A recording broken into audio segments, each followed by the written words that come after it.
Anakapalli district Anakapalli sub division లిమిట్స్‌లో Chidikada police station, Kotapadu circle Chidikada police స్టేషన్‌లో ఇనీషియల్‌గా 304 సెల్ఫ్ యాక్సిడెంట్ కింద రిజిస్టర్ చేశాము ఒక క్రైమ్. కానీ సబ్సిక్వెంట్ ఎస్ఐ గారు క్రైమ్ సీన్‌కి వెళ్ళి on identifying the dead body ఆయనకి సస్పీషియస్‌గా అనిపించి పీఎంఈ రిపోర్ట్ ద్వారా మేము ఈ కేస్‌ని మర్డర్‌కి ఆల్టర్ చేయడం జరిగింది. దీంట్లో తెలిసిందేంటి అంటే గోయింగ్ ఇంటు ద ఫ్యాక్ట్స్, ఎవరైతే డిసీజ్డ్ ఉన్నాడో, డిసీజ్డ్ వైఫ్ ఎవరైతే ఉందో A1 కొండమ్మ.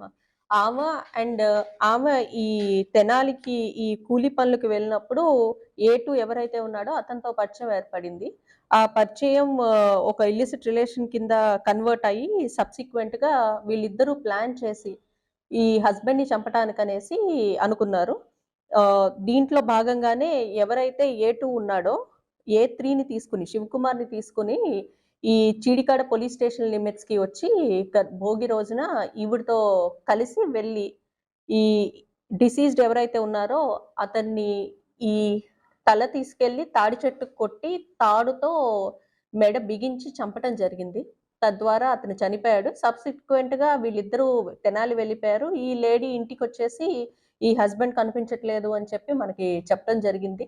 తద్వారా విలేజ్ ఎల్డర్స్ వీళ్ళంతా వెళ్లి సెర్చ్ చేస్తే ఈయన బై యాక్సిడెంట్ చనిపోయినట్టు ప్రొజెక్ట్ చేసింది. కానీ based on investigation and investigative facts ఇది ప్యూర్‌లీ మర్డర్ కింద మేము సస్పెక్ట్ చేసి ఈ A1, A2, A3ని మేము పట్టుకోవడం జరిగింది. Local to global news at your finger tips. మీ చేతిలో ఒక ఆయుధం. Download R TV app. Media legend Ravi Prakash is back.